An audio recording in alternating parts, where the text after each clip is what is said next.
Good evening, ladies and gentlemen, and welcome to Stone Stadium. We want to thank you for joining us tonight. I'm Zander. I'm joined tonight by my good friend and colleague, Austin McConnell. We have a great matchup for you tonight as the University of South Carolina Gamecocks take on the Queens University Charlotte Royals. Royals looking to get back on the score sheet after a 0-0 draw against Lipscomb, and the Gamecocks coming off of a tough loss, 2-1 loss to Marshall as they started conference play last week. Austin should be a great one. Obviously, a little bit of a game that we would think that the Gamecocks would want to bounce back. Queens University Charlotte, not as maybe a prolific team, or excuse me, I'm fumbling over my words, not as a strong team as the Gamecocks. Obviously, earlier this season they dropped points to Winthrop, who the Gamecocks were able to beat 7-1. So should be a very entertaining game. Yeah, absolutely. You mentioned it. It's a big bounce back game for the Gamecocks. A phenomenal performance against Marshall just a few days ago, but definitely looking to put a lot in the back of the net and get that momentum back on their side tonight. Absolutely. Want to take us through Tony and his side tonight? Yeah, let's go ahead and go with the starting lineup for the Gamecocks. Number 1 in goal, Philip Verster. Number 2, Andrew Goldsworthy. Number 5, William Nilsson. Number 10, Ethan Ballack. 11, Ronnie McGrath. 12, Sebastian Revenlo-Maurier. 13, Jonah Bigar. 14, Camden Kowalski. 15, Alejandro Velasquez-Lopez. 23, the captain, Harrison Myring. And number 30, Gabe Nickerson. Absolutely. And then Oliver Carrias' side is made up with Matthias Rohrmans, who will be in the net for the Royals. We have number 2, Samuel Idinge. Number 9, Ciro Borle-Jagi, who came from West Virginia, obviously has a lot of Sun Belt experience, so maybe he's got some motivation tonight to beat Carolina. He's joined by number 10, Caio Brandao, number 12, Roberto Alvarez, number 14, Leontios Zakaria, number 15, Caleb Woodard, number 19, Michelle Feldman, number 21, Cade Bender, number 22, Rodrigo Canavas, number 31, Nathan Tozy. Yeah, you mentioned Ciro. He came from West Virginia, and he came from D1 to what was just previously a D2 school just a couple years ago. Queens this past year going to D1. They've really added a lot of guys in the transfer portal. They've done a great job recruiting outside the transfer portal as well as inside of it. So they're a very storied program in the D2. Very excited to see what kind of fight they put up against South Carolina here tonight. Just from the naked eye, we see a lot of good size for these guys in Navy, and South Carolina down a man after an injury last week. Yeah, Junior St. Juice tearing his ACL, will be out for the season. That's going to be a huge loss for the Gamecocks, especially because he's been such an important player everywhere on the pitch, basically. You take a look at his heat maps. He's all over the pitch every time he plays. So, very important player missing out for the Gamecocks tonight, as Brando will kick off for Charlotte. Long ball comes in. Header won by William Nilsson, who's in a new position that he started with last week. Through ball to Myring is cut out by the Queens Charlotte defense. With the ball now is Matthias Rohrmans looking wide left. Header will be won by Revenlo-Maurier, who will find Velasquez-Lopez in the middle of the field. Twisting, turning, finding William Nilsson in that new 6th position as we were mentioning. Ronnie McGrath swings in across with his left foot. It'll be cut out by number 22, Rodrigo Canavas. Yeah, Gamecocks took the 1-0 lead against Marshall on Friday and eventually lost 2-1. So they're going to want to get out ahead, but also stay out ahead. Make sure they get a couple cushion goals, especially against this pesky Queens offense. Absolutely, Austin. Out wide now with the ball is Camden Kowalski. He'll play a ball into Myring. That ball will find Velasquez-Lopez. Back to Ballack, who, as you mentioned, got that go-ahead goal in the game last week against Marshall. And had a beauty against East Tennessee State. We were there for that one. That was the last game we called. That was a top 10 goal from number 10 in white. Absolutely. Ronnie McGrath now with the ball will find Velasquez-Lopez once more. Nilsson will send it out to the left-hand side with Jonah Bigar. We'll find his left winger, Gabe Nickerson. Plays a underlapping ball to Ethan Ballack just outside the box. Will do a move, get around, looking to get across it with his left foot. It'll be deflected out for the first corner of the game, first set piece for the Gamecocks. Gamecocks are very good at drawing corner kicks on the offensive side of the field. They've done a great job all season long, and we'll look to get a first one early here tonight. Yeah, Velazquez Lopez will look to get an in-swinger in the box, hoping to find the head of maybe one of the taller players like Jonah Bigar or William Nilsson.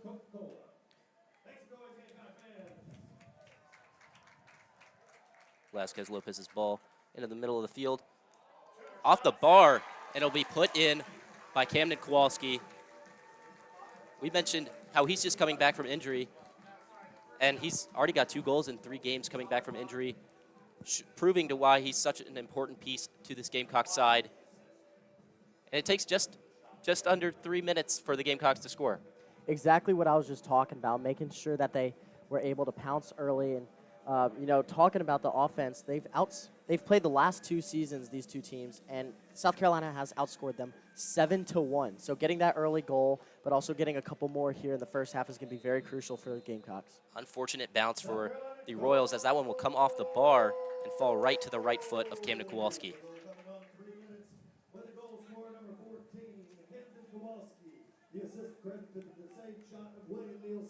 Throw in for the Royals, be taken by Cade Bender on this right-hand side of their defense. Velazquez Lopez twisting and turning on the left side of his team. We'll send it back to Philippe Vestier, who played for under-19 Copenhagen squad that won their league and is continued to prove why they're one of the best academies in Europe, as Vestier's been a great part of their success this season. Long ball looking for Myring is cut out by Captain Samuel Idinge. The Royals dispossessed, and Goldsworthy will have the ball just outside the D of his own box. Send it out wide to his right center back, Camden Kowalski, the goal scorer. We'll find Ronnie McGrath. Long switch pass to Jonah Bigar on the left side of the defense. He will look to take some space. Pass into the half space for Velazquez Lopez. He'll find Ethan Bell room to run. Left-footed effort is blocked by his own player, Harrison Myring, who will look to try to keep this one in, and he will. Good save there on the corner. Right-handed side, Ronnie McGrath, right-footed cross. It'll be cut out by Idinge. It will fall back to Ronnie McGrath. Does a little chop and does well to beat his defender there. Right-footed cross comes in again. Nickerson was there, but it'll be cut out by Woodard. South Carolina doing a great job getting pressure in the goalie box early and making sure that Queens is on their heels instead of attacking them. Absolutely, been on the front foot in this. Queens been able to kind of try to, counterattack, but every time that their top scorer this season, Borlo Jagi, has had the ball, he's been dispossessed thus far in this match. He'll look to try to have a bigger impact. As we mentioned, he's from West Virginia, or a West Virginia transfer from Argentina himself. Yeah, they're gonna be going through him a lot tonight. Yes. Here he is on the ball now on the left side, the left wing. He'll be fouled by Andrew Goldsworthy. Free kick on the left side of the defense for the Royals. Clock will stop here, as looks like someone is down for the Gamecocks. Can't quite see who it is just yet.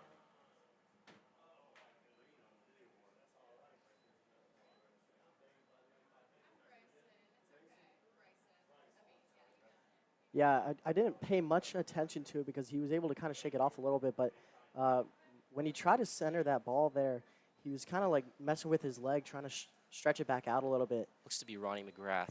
Yeah, he looked it like will be Johnny McGrath, or Ronnie McGrath, excuse me. Looks Jack like Burgess on the sideline looking to come on for him if he's unable to continue. McGrath. It looked like his right leg. He was shaking it out. He was trying to stretch it again, and then he got back on his under his own power and dropped back on defense. But as soon as that foul came up, he kind of just went down there. Walking off on his own power with the help of some trainers, just walking behind him. He's going to be disappointed that his night won't continue, at least for now, as Jack Burgess will come on to this right-hand side of midfield for the Gamecocks. We talk about the depth all the time that South Carolina has, and now that we're starting to see a couple big injuries happen, this one doesn't look like a big injury, thankfully, but he is going to head down the tunnel and get checked out real quick. But losing St. Just and losing a couple other guys is just a very, it's very keen that they have this depth on this Carolina roster. Play will restart through number 22, Rodrigo Canavas, for the Royals. Big challenge comes in from Myring. He wins the ball, but it will be a foul. Ref kind of coming over to Myring to let him know that he's not going to let anything like that happen tonight. Yeah, that was very aggressive. I think we both kind of saw that coming from like a mile away. He definitely did not play the ball there. Went for the big body and ended up being too big of a body check there. Velasquez Lopez will be dispossessed but possession will lie with Andrew Goldsworthy, who will find Camden Kowalski on the right-hand side once more. Revan Lamoria making a deep run in between the lines. Long ball will be just out of reach for him as Idinge will kick it out. Actually, it will stay in play here with Ethan Ballack. 4 goals, 3 assists on the season.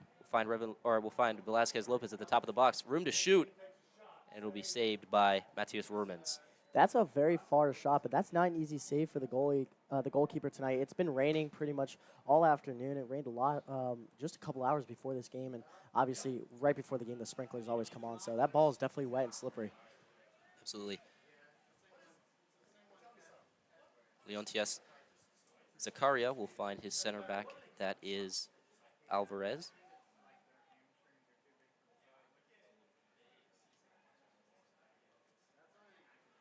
Velasquez Lopez sends the ball into Harrison Myring, who takes a touch around the defender and slots one home for his 5th goal of the season.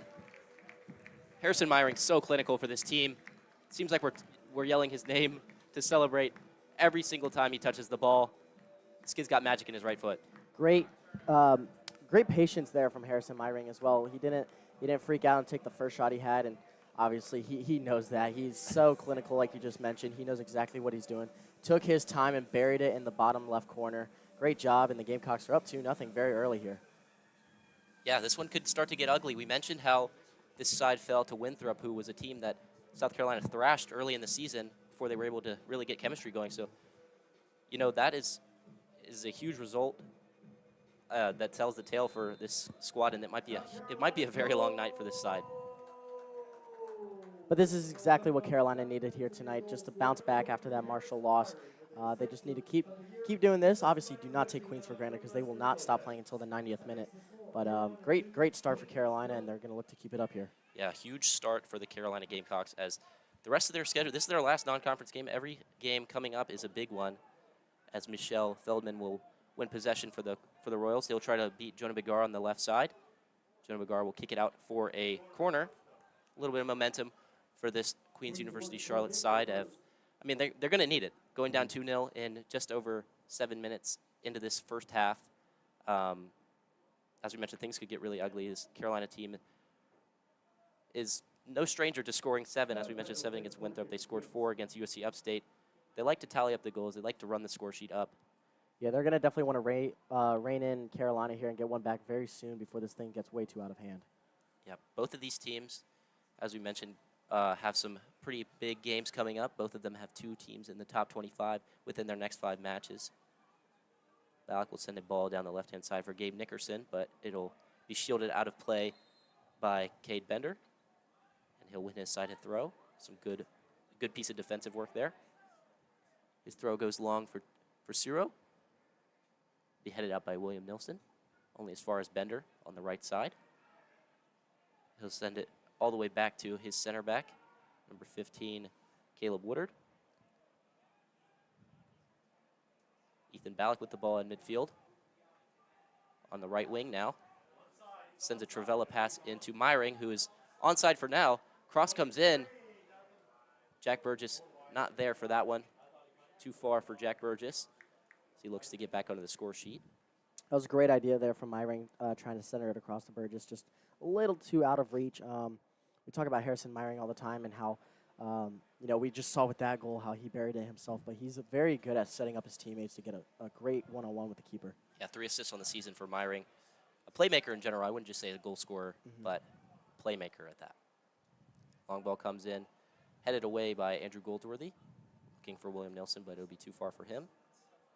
Brando will send the ball back to Zakaria. Long ball attempted again, headed away by Goldsworthy. Ballack on the chase, but it'll be Zakaria sending the ball out to the right-hand side for Cade Bender. Back to Zakaria. Long ball over the top is miscommunicated with his striker, and it'll be Jack Burgess on the ball inside of his own box, just at the right side. We'll send a pass into Revan Lamorier, who will be unable to find Ethan Ballack, and it'll be out for a Carolina throw. We've seen the Gamecocks be a lot more physical here tonight. Normally they're very finesse and make those plays that we were just talking about. They have a bunch of playmakers, but very physical early on, throwing some shoulder checks in there. Yep. Rohrmans with possession now for the Royals. Will send it long, looking for Bender. It'll be won by Gabe Nickerson on the left side, but it'll be a foul as William Nelson is too much on the back of Michelle Feldman.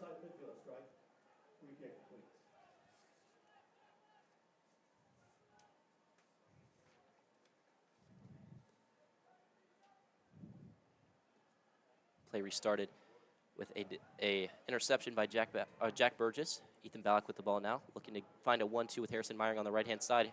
Meyering with some space. It's a 4-on-4 here, and it'll be cut out by Canavas, who's already looked very strong defensively in this game despite the 2-goal deficit. Still on the ball, is he looking to push into midfield? He'll find Feldman. We'll find his captain, Jaggy. We'll send it out to their right back. That is Cade Bender.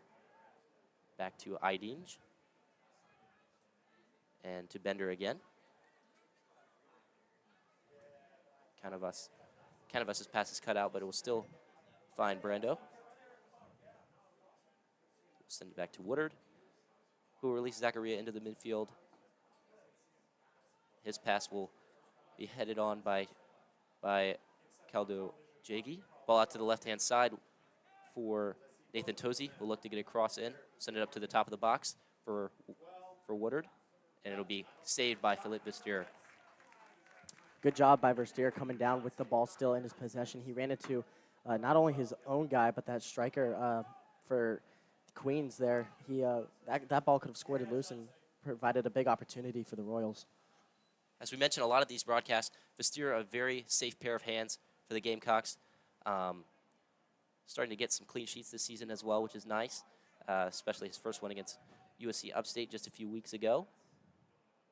Jonah Begar will send a pass down the left-hand side for Nickerson, but it'll be too hard, and Idinge will send it back to his keeper, Rohrmans. Send a ball out to the left-hand side that will go over the head of Woodard. Goldsworthy with the ball now. As you mentioned, Austin, very wet field. We can see some of the water coming off the ball as it's being played across his back line. Very fun conditions to play, though. Absolutely. The ball can very easily pick up whenever they want to. We saw that with Meyering's pass to Burgess. Just got a little too much steam going on it, and just out of the reach of Burgess. But once they figure out how to, the perfect way to attack the ball. Steer will send a pass out to the left side for Jonah Begar. We'll find Velasquez Lopez in the left-hand half space. He will send it back to Goldsworthy, who will send it right back out to Jonah Begar. Looks like he's about to tee up a long ball, but he will find Nickerson, who his touch will take him out of bounds, and it'll be a throw for Bender and Queens.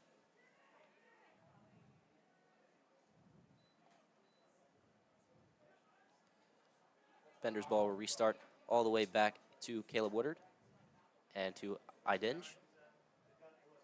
Idinge will send it back to Rohrmans, who is in the net for Queens tonight. Zakaria will receive the ball in the midfield and send it back to Woodard.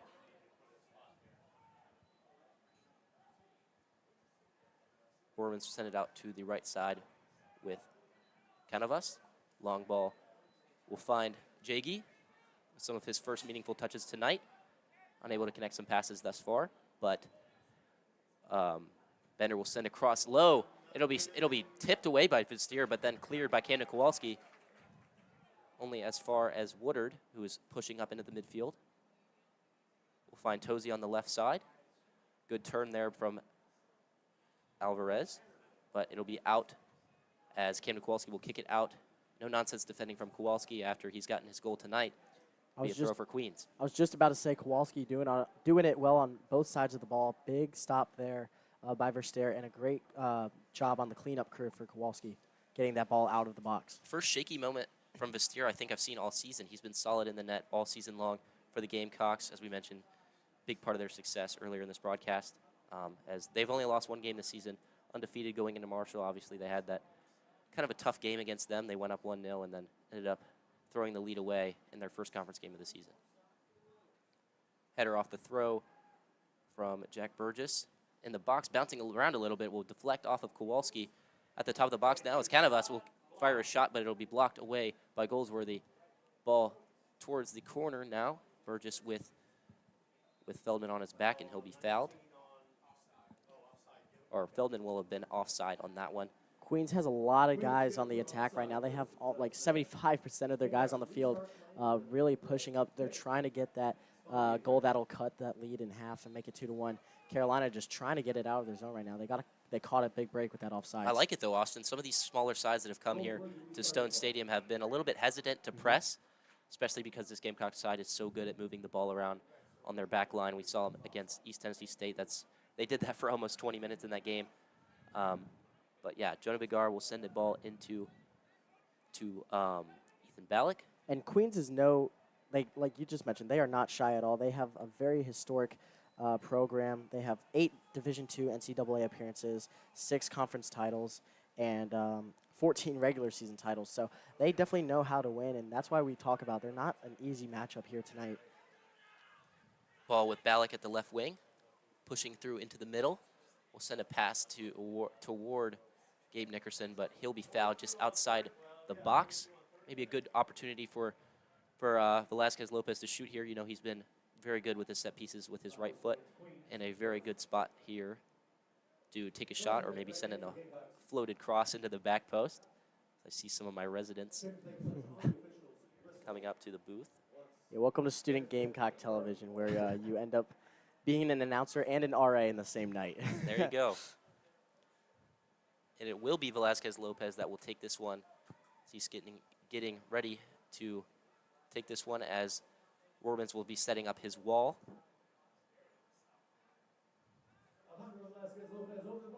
This is a big opportunity here for the Gamecocks if they can find a way to get this one in the back of the with goal. A little bit of mind games, blocking, standing in between the wall and the keeper, trying to maybe block some of that communication out.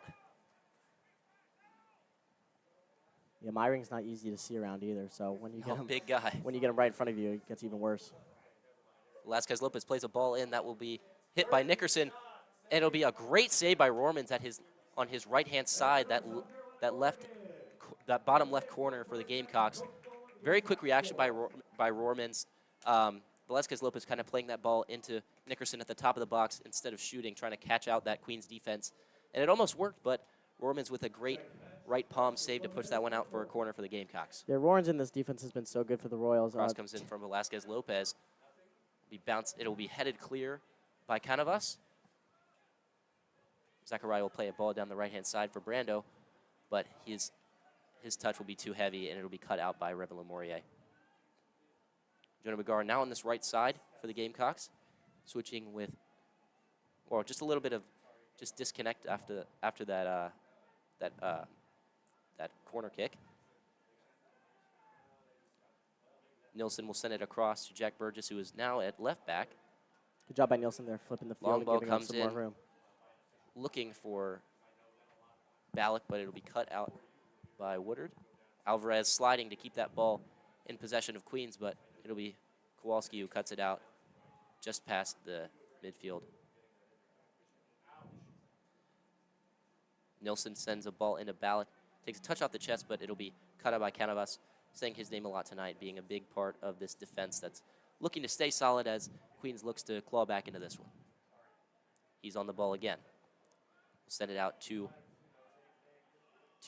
Cade Bender. Pushing into the midfield. We'll send it across to Alvarez. Alvarez will send a ball into Borlo Jaggy, but it'll be cut out by Jonah McGar, who's back in position now for a corner kick, for Queens. Yeah, Begard tried to get that more towards the sideline to clear it out, but ended up going off his foot wrong. Now it's end up for a corner kick for the Royals. It'll be Zakaria on the corner kick for Queens, looking to get an in-swinger in with his right foot. Probably looking for some of those taller guys. Cross comes in. Idinch almost getting a header to it, but cut out by Jonah McGar. Header comes back into the box, and it'll be a great save by Philip Vestier as Feldman just kind of miscues and misses the ball from about 4 yards out. Wow, that was very dangerous for Carolina. That was a great opportunity for Queens. You mentioned him just missing the ball right in the goal, but Versteer with a diving effort to grab it right before it crosses the line. Carolina is starting to look a little bit shaky, especially on the defensive side of the ball. Been able to have some good chances on offense, obviously, with the 2-goal lead, but looking a little bit shaky now, Austin. First 6 or 7 minutes of the game was phenomenal, but they haven't really had a full possession since then. They've kind of played it around their back line as they're doing so now, but Queens has definitely been on the attack and have found their feet underneath them. Yeah, just looking to shake up the college soccer scene, especially in one of their first seasons in D1. As you mentioned, they had some very good success in Division II, but looking to prove themselves at a higher level. Yeah, and they've had success with teams in the Carolinas as well. They're 6-9-1 since joining the D1 against North Carolina and South Carolina teams. There you go. That's a stat. That's another good stat, yep. William Nilsson will send it back to Goldsworthy, who will find Kowalski in a lot of space. Find Velazquez Lopez on the right side of the midfield. Ball into Meyering will be cut out, but will fall only to Ballack, who will poke it around the defender, be fouled, and we'll get a free kick in another similar position to the one where they had that shot that was saved by Rohrman. So now that they're in the same general area, Zander, would you like to see them kind of go with what they did last time and get a quick pass with a shot right after, or do you want to take the shot from here? I think you might as well try your luck. I mean, you're up 2-0.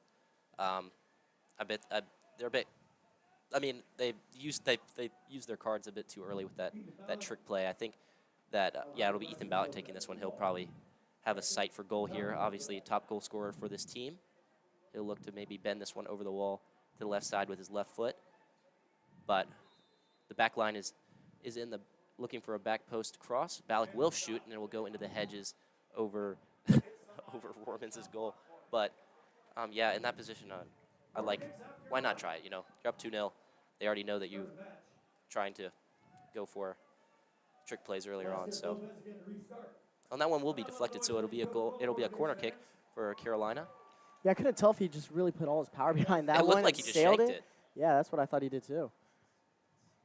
Velazquez Lopez on corner duty as always. As he'll send this one in soon. He goes to the back post. Kowalski header across goal. And it'll be a great header by William Nilsson, but it'll be tipped over the bar by Rohrmans, who's had a lot to do so far this game. I mean, we mentioned some of the shakiness in defense for Carolina, but their offense just as good as normal. Yeah, absolutely. And their defense is doing a phenomenal job only holding Carolina to 2. They've had so many great chances. They've had 10 shutouts in Division I since joining. So they definitely know how to keep balls out of the net. Carolina just can't find this third goal. They've had a few chances to do so as well. Velazquez Lopez will tee up another corner kick for the Gamecocks. Ballack is short. Won't go for it. He'll send it into the box again. Header comes in. Oh my God, scissor kick is into the hands of Rohrmans with a great reaction save. His second great save of the night. Third almost, actually, because the corner kick that was just awarded to the Gamecocks was off of a tip save over the bar.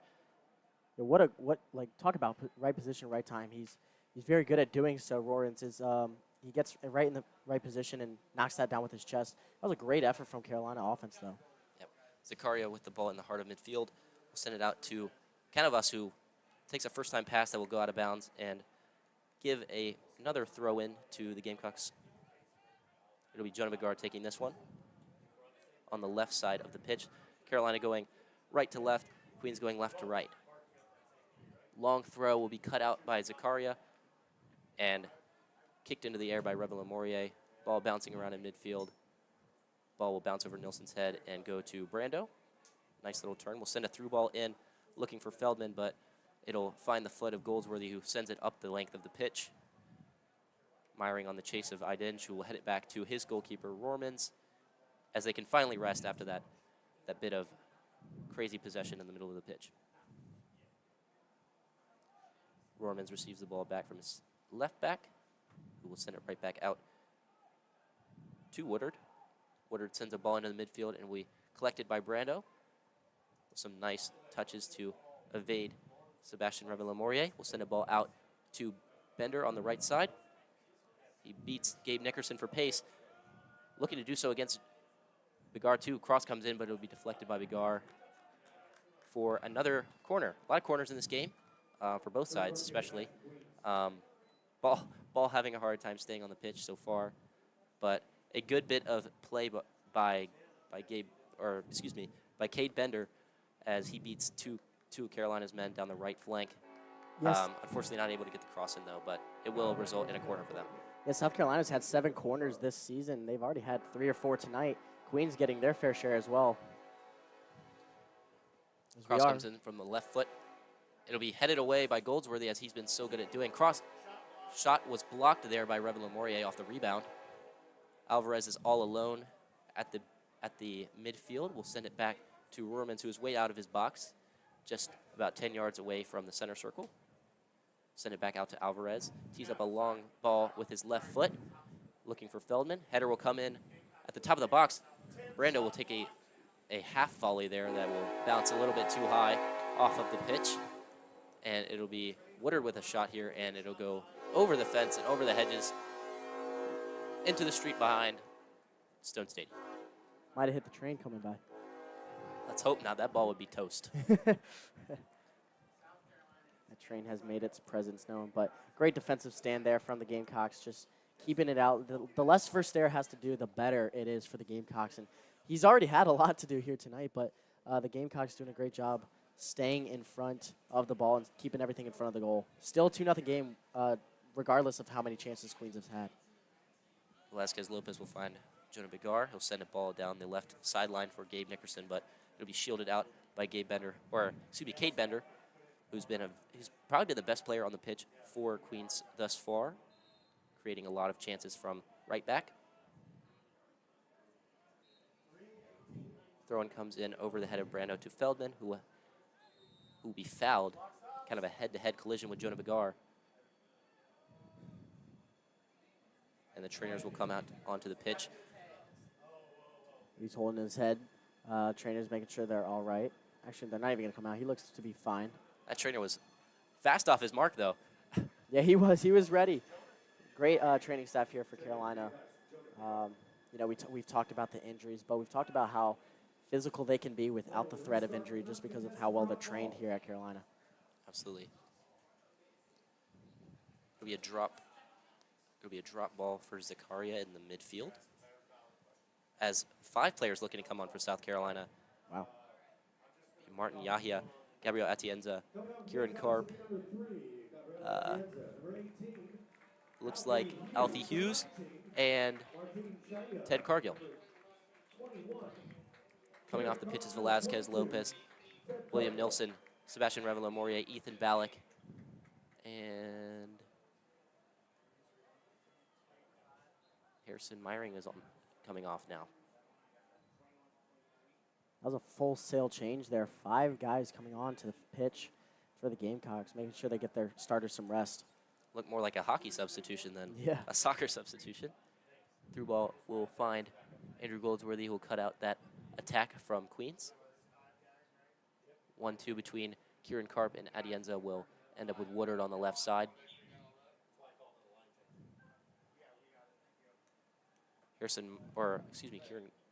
Ted Cargill looking to intercept the ball, but it'll be Atienza doing it, who will send it out for a throw for Queens. Woodard on the throw will toss it up to Alvarez. Zakaria dispossessed from behind. It'll be a through ball into Alfie Hughes. Will send a Travella pass into Gabe Nickerson, but it'll be too far and will end up in the hands of Rohrmans.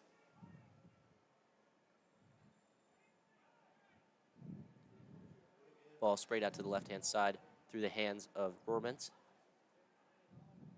Once Queens was able to stop South Carolina offensively. Miscue will end up with Michelle Feldman on the ball. We'll send it out wide to Alvarez. His touch too heavy off of his shin, and it'll roll all the way back to Philippe Vistier. Once Queens was able to figure out how to stop Carolina offensively, they've kind of realized that they really do. They can hang with this team. They have a chance here, and we've seen that their opportunities come from that momentum and that belief. But Carolina doing a great job making sure that they don't like break down, they don't back down at all either, and get on their heels too much. Burgess sends the ball back to Vistier, who will send it just a little bit forward for Andrew Goldsworthy, who will find Kowalski with some space on the right side. Send it into Atienza in the midfield and back out to Kowalski. Some of the defenders playing 6 for Carolina this season, Atienza and William Nilsson stepping up into that position and doing a very good job, especially in possession. Burgess will send the ball into Atienza and back out to Burgess on the left wing in midfield. That ball will go all the way back to Vistier, who will send it first time to the right side for Kowalski. Alfie Hughes in some space and will receive the ball on the right side of midfield, looking to push into the middle of the field. We'll cut back out towards the right-hand side. Send a ball into Kieran Karp that will deflect all the way back to Hughes. Back to Goldsworthy and now to Jonah Bigar on the left side. To Jack Burgess on the left wing. We'll send a through ball looking for Gabe Nickerson, but it'll be cut out by Canavas, excuse me. Ted Cargill with a touch that will find Alvarez as Bender does well there to get around Kieran Karp. Ball back now to Rohrmans, who will send it out of play looking for Canavas on the right side, but under a little bit of pressure there from the press between Gabe Nickerson and Martin Yahya. It'll be a throw on the left-hand side for the Gamecocks. That was a great press by the Carolina attackers, but you can't turn the ball over in your own zone. That's definitely not going to help you in the long run. Giving Carolina more chances in your own zone is definitely not going to help you get back into this game. Jack Birch is leaving the throw behind for Jonah Bigar to put his stamp on the match. It'll be back to Hughes, and then Jonah Bigar on the left-hand side. Cross comes in, but it'll go right into the hands of Rohrmans. Long ball from Rohrmans goes to the right-hand side. We'll find Michelle Feldman, but the header will reach all the way to Vistier, who sends it way up into the atmosphere. Nickerson will be fouled as he goes up for that header. His feet came out from under him, and that'll be Canavas on the foul. It'll be a free kick for the Gamecocks in between the box and the center circle towards the left. Yeah, kind of a slew foot there. He's making sure he's okay. Obviously, he didn't mean to do so, but definitely did not see that coming. No. 14 minutes to go in this first half. Austin, what do you think that this Queens team needs to do to get back into this one? Well, I just mentioned it. No turnovers. Don't turn the ball over. Keep possession. They've done a great job of making Versteer work on the right side of the field here tonight, but they just got to start capitalizing on these opportunities. Now you know you can attack Carolina. Now you know you can go after them. Just got to finish and get the job done. Possession lies with Goldsworthy, who will send it up the length of the pitch looking for Nickerson, but it'll be cut out by Zakaria in the midfield. Jaggy playing a ball back to Idinch. His pass will be intercepted by Kieran Karp on the right wing. Be sent into Yahya. Sends a pass into the middle of the field for Alfie Hughes. Tried to play a 1-2, and that should have been a foul there. Wow. As the official was right in front of him down. as well. I don't know how he didn't wasn't even call shoulder that. to shoulder. We saw that from extended. Yeah, arms extended from here. Brando sends a ball out to the top of the box.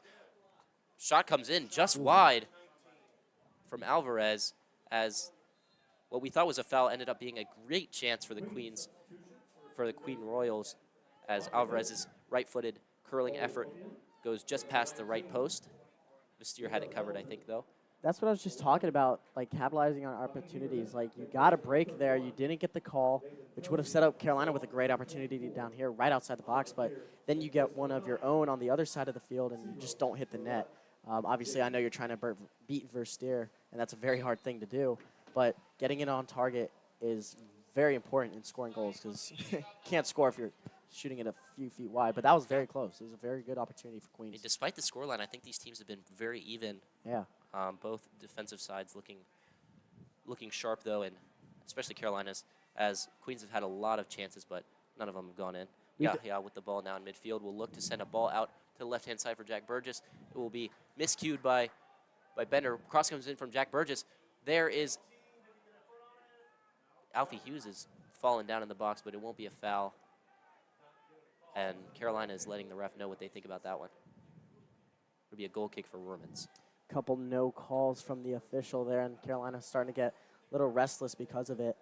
I like it, though. It's a very physical game tonight. Yeah. Let the boys play. Physical, but it hasn't been dirty. It's been the perfect mix. And thankfully no one's getting hurt, because we've seen a couple times, especially against that USC Upstate team where we saw some big-time injuries and some big red cards from St. Jude's, who ended up getting hurt himself. So this is the kind of year where everyone's starting to get a little more fragile. Everyone's starting to get a little more beat up, but at the same time a little more competitive with conference play starting.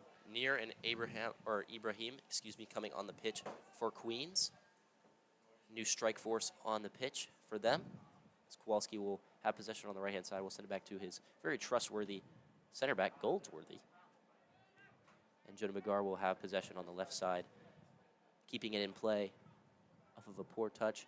Cargill playing it back to Jack Burgess on the left side and back to Jonah McGar.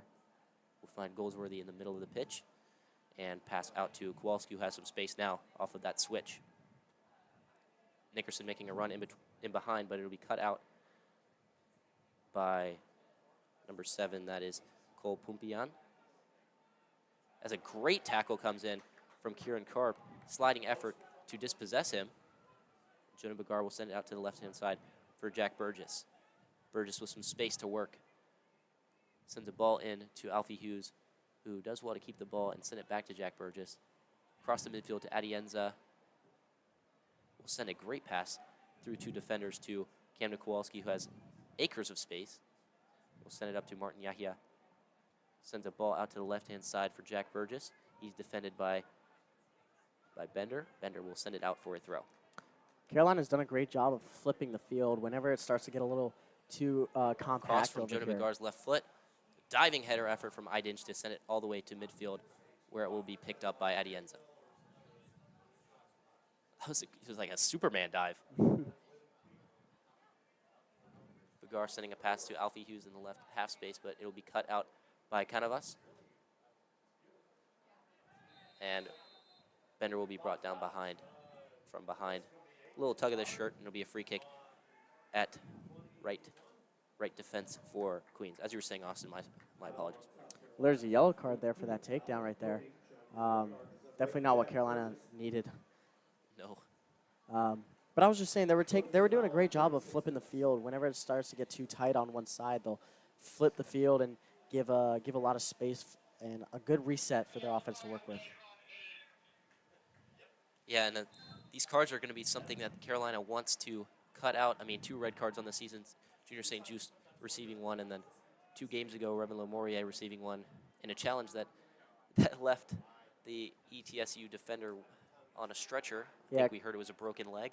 Carolina's 8th in the nation for red cards, so leading in the wrong categories is not where you want to be. Obviously, this team is very young, a little still undisciplined, but once you get that disciplinary factor underneath you, you'll have a much better conference play. Gabe Nickerson dribbling past 2 defenders, now on the left wing with a lot of space. Martin Yahya making a run in the middle. Nickerson will take it down the line, look to get across with his left foot. It will find Yahya, but his shot will be popped up into the air and cleared away by Woodard. Great turn there by Brando with Ted Cargill on his back. Finds Zakaria, and we'll come back to Canavas with a beautiful turn. Back to Brando and he'll be fouled by Ted Cargill. Great opportunity for Carolina there, right in the box, and just was unable to get the right touch on it. The official telling a couple Carolina guys to just calm down. That's the second guy who's been taken down from behind. Alvarez sends a ball out to the left wing. It'll be Kieran Karp defending. Cross comes in from the left foot, and Nir's shot is put wide, nowhere near Vistier's post. And it'll be another goal kick for the Gamecocks. 8 minutes to go in this first half. Gamecocks continuing to look a little bit shaky, allowing these chances for Queens, but still have a clean sheet tonight. Yeah, doing a great job defensively, keeping everything out. Queens has definitely had their opportunities. There was another one right there. Just got to get them on target. And Queens could very well be in this game, or at least only a goal down if they were just to put a couple of these opportunities on target. And I guarantee you coach is going to be stressing that one at the half. Steer with the ball now. Loves a long ball. We'll see if he'll play it. He'll send the ball to his right to Andrew Goldsworthy at the top of the box. I think Carolina's just going to kind of slow down here, try and kill these last 7 minutes while maybe trying to get one more goal, go up 3 right before the half. That would be the most ideal situation for Carolina. Especially after all this pressure that they've been absorbing. Absolutely. Alfie Hughes will find Atienza at the center circle. We'll send it out to Kowalski, goal scorer on the night, just a few minutes into the game. Atienza will receive possession again at the top of the midfield box. We'll send a Travella pass out to the right-hand side that will be cut out by Woodard. Woodard with a nice turn. We'll find Zakaria, who will find Idinge. Idinge will find Woodard once more on the left side. We'll find Zakaria in midfield. Nice fake pass turn between two people. It'll be cut out by Cargill, but only as far as Ibrahim. Brando sending a long ball through to Near, but it'll be once again caught by Philippe Bastier. We like to talk about him a lot on his nights off when he's just kind of has got his own campfire built in goal, but he's had a lot to do tonight, but he's reacted very well, the freshman. Yeah.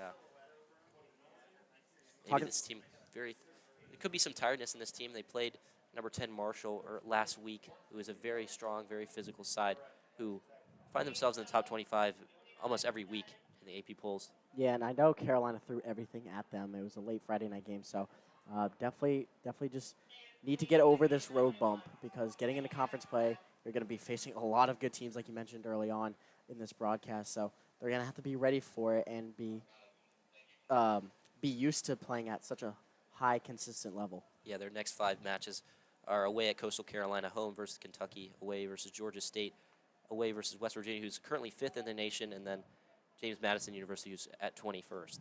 So not an easy rest of the schedule, so they'll definitely want to come away in this game with a very dominating performance. It's been a lot closer than they would want, but they're still two for the good so far. Yeah, you've just named 3 of the top 4 in the Sun Belt standings. The other 4th team that was not mentioned was Marshall because they've already played them. So they definitely have their work cut out for them here in the second half of the season. But tonight's all about tuning up their mistakes, fixing what they need to fix, and making sure that they are ready for those conference games. But you can't overlook this game. Jonah McGar in possession on the left wing has room to send in Yahya on an overlapping run. Marya fakes a cross, but it'll be cut out by Idinge. We'll find Zakaria looking to release Brando. Send a 1-2 back and forth between each other. Brando almost being dispossessed by Alfie Hughes. Good give and go there in the middle of the field for Queens. That's really opened up a lot of offense for them and has helped them get through that 50% of the field where they need to get into the offensive zone. Bender will find Brando, one. And Bender will continue with the ball and find Brando in midfield. Ibrahim and Brando with a little bit of a 1-2, and Brando does a nutmeg through Atienza's legs, but Alvarez's touch will be too heavy and it'll be cut out by Kieran Karp. Nickerson and Yahya with a 2-on-2, but Yahya will be fouled and his pass won't reach Nickerson. It'll be a foul just in the center circle as Yahya's slow to get up. I know that one could have been a clattering challenge. Clock's still running here. I'm assuming they'll put some more time on the clock as the clock will finally stop. Looking to come on for Queens is number 16, Jamal Brown, and number 29, Joshua Petty. They're looking to come on soon as it'll be a throw-in for Queens. They will come on now. Bender will come off, who has been such a good player for them tonight, creating a lot of chances from right back.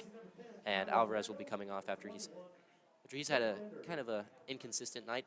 Been a big part of what they've been able to accomplish on the counter, but his first touch been a little heavy tonight. Tony Annan giving it to the sideline official here. Doesn't really know why some things were called and some things weren't. It's been very, not lopsided, but definitely a couple calls should have gone against queens that have not yet.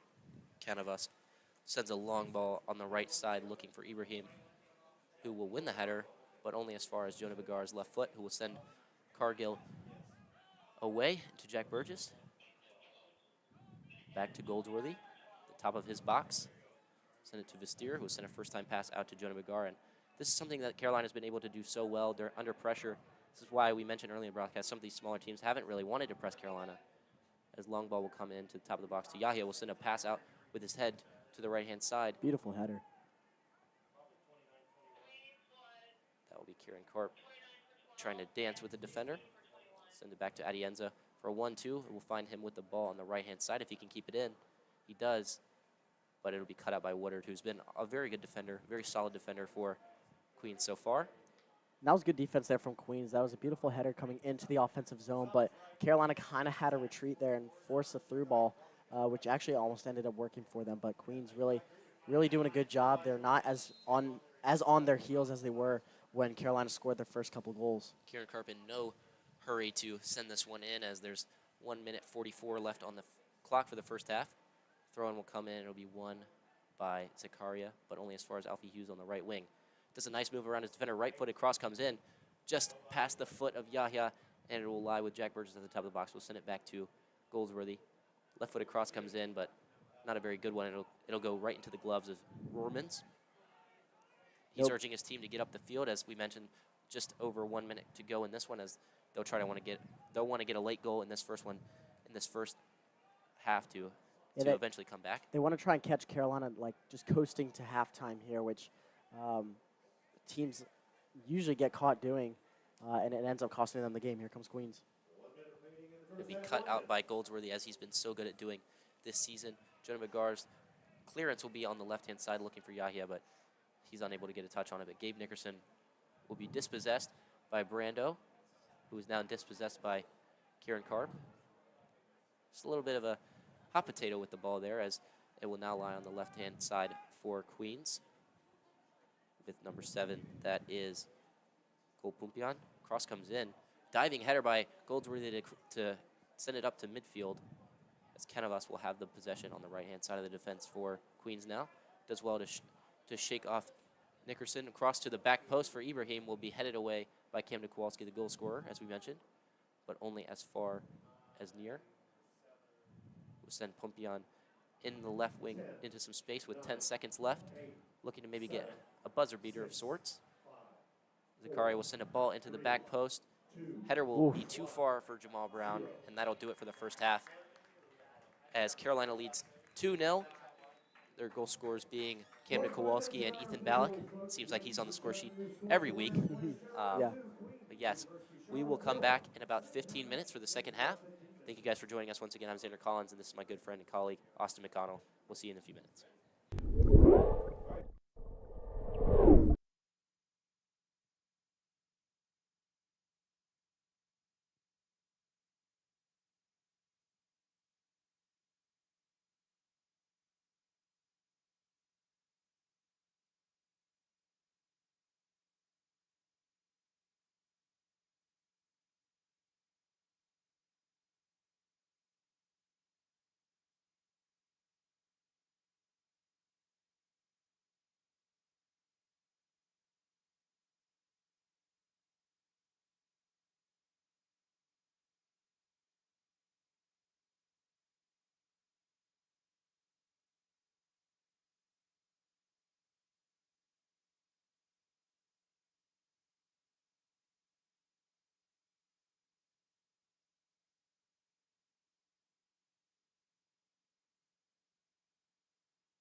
Hello, ladies and gentlemen. Welcome back to Stone Stadium. What is Mental Health Night at Stone Stadium. We have second half ready for you here, in which the Gamecocks are up 2-0.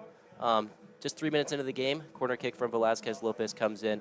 Goldsworthy heads it off of the bar, right to the right foot of Camden Kowalski, who gets his second goal of the season. And then just about 7 minutes into the game, who else but Harrison Meyering with what we've come to expect from him, a beauty of a goal into the bottom left corner. But don't be fooled by the scoreline. Queens still very much in this game, been playing very well. And something that we want to talk to you about this Queens side, very hungry, very, very hungry side. They were still out here warming up and doing stuff while the Gamecocks were in the locker room. And I think another thing that we can talk about Queens to show how strong of a side they are, their strength of schedule. 3 top 25 teams coming up, or 3 top 25 teams coming up for them in the rest of their season. A lot of ACC matchups. Playing the defending national champions Clemson in just 4 games. This team is hungry, as you mentioned earlier in the broadcast, Austin, coming up from D2 to D1. They're ready to prove themselves. Yeah, they're absolutely ready to make a name for themselves. And, you know, in the locker room, I guarantee you head coach was talking about them. We can hang with these guys. It's only 2-0. And these guys tied the defending national champions in Clemson. So these guys know how to beat big-time teams, and we can beat them as well. Other than the 2 goals, it's been nearly identical, 10-7 in shots, 4-3 in fouls. It's been a very even statistical game. Carolina going to look to cushion their lead here early in the second half and come out early in the first 5 minutes, just as they did to open this game. But Queens is going to be throwing everything at them the first 5 minutes to get that first goal back and play from only down 1 instead of down 2 like they did most of the first half. Grant Mateer will kick off. He's come on for the second half. Send it back to Sebastian Revelon-Maurier. We'll find his right back, Camden Kowalski, the goal scorer, as we mentioned. Revelon-Maurier sends a floated ball out to Jonah McGar on the left side. Gamecocks now going left to right, and Queens going right to left. Find Grant Mateer in midfield. We'll send in a through ball for Ted Cargill, but it'll be booted up the length of the pitch by Iadinch. Nilsson with someone on his back will send it back to Vestier. Send it back to him calmly. Very composed back line tonight for the Gamecocks. Grant Mateer's pass will find Vestier again, who will send it long like he likes to do to Martin Yahia, who's looking to get ahead on it. It'll be won by Woodard, though, only as far as Canavas. But possession will lie with Kowalski again, who takes a touch into space to find Yahia in the half space. We'll find Revelon-Maurier with an interesting touch off of his butt. We'll send it out to Jonah Begar on the left side for the Gamecocks. His pass is intercepted. That was looking for Cargill, as Nilsson with a very strong challenge that will have a Queens player on the ground, and the trainers will come out. On the ground is Canavas, who's been a very important part of this defense for Queens so far tonight. He looks like he's in a lot of pain. He's sitting up now, so he looks like he's going to be okay, but definitely an aggressive challenge there. This one could definitely be a yellow, as William Nilsson slides in to try to win that ball, but I think he gets a bit of leg in there with the ball. Ref didn't originally stop play for that one. He thought it was an okay tackle, but we'll see if they review it. I'm not sure they will. Yeah, referee Kyle Johnston has already gotten somebody for a yellow card here tonight. There's one yellow card called earlier. He says it's a good challenge. He's assisted by referees David Elkin, Colin Ashley, and alternate official Sky Banning. Canavas will come off the field for a moment while he talks to the trainer. He'll be led on as soon as possible, most likely. And it'll be a drop ball in the center circle for William Nilsson, the man who had that tackle that we thought maybe could have been a yellow, but ref says no foul. He's done a good job of letting them play today in a very, very physical match between these two sides. Drop ball comes down to Nilsson. He'll send it out to his left back, Jonah Begar. We will find Jack Burgess with 1-2 with Nilsson in the midfield, only as far as Kieran Karp. Revelon-Maurier will dummy it and let it roll all the way to the right back. Camden Kowalski has been brilliant on this right-hand side for the Gamecocks. We'll send it to Kieran Karp and back to Revelon-Maurier in the heart of midfield, playing a little bit deeper alongside of William Nilsson tonight. And Jonah McGar will receive possession on the left-hand side once more. Nilsson dispossessed by Ibrahim with a back-footed back pass to Near, but it'll be intercepted again by Ted Cargill. Kieran Karp with some space to work with in the midfield will send it back to Kowalski. Back to Goldsworthy. Goldsworthy will find Jonah Bigar once more. He's had a lot of possession. Grant Mateer with a nice run. It will find him. His touch too heavy, though, and it will go right into the hands of Rohrmans, who had 5 saves in the first half. Carolina not shy of any chances, but, you know, Rohrmans been a very, very important player in the net for Queens. As you mentioned, equal in shots, just Queens haven't been able to find the target, per se, thus far this match. Yeah, Queens definitely had more shots than the 7 they've been statistically accounted for. A couple of them going just wide of the net, a couple of them just going over as well. But Rohrmans has done a great job for Queens, keeping them in this game so that when Queens does have a little mishap on offense, it's not drastic. Idinge with possession just outside his own box will send it out to Canavas, who is now back on the pitch after that injury scare. Ibrahim one-on-one with Vistier, but Vistier will kick that ball all the way the length of the pitch. And Yahya will hold off his man, and that ball will bounce to Ted Cargill, who will send it back to Jack Burgess. Vistier had to come all the way out of the box there and make the play, but a great job by him, not hesitating, not questioning whether he should go or not. He just fully committed to it and got it out of the zone and gave Carolina a break. Yahya on the chase, as he is so good at doing. But possession will lie in the midfield with Zakaria. Send it out to Bender, who was a very, very good player in this first half for Queens. Nice little V drag there by Canavas. We'll find the foot of number 10, that is Caio Brando. But it'll go out of bounds off of his heavy touch, and it'll be a throw for Jonah Bigar.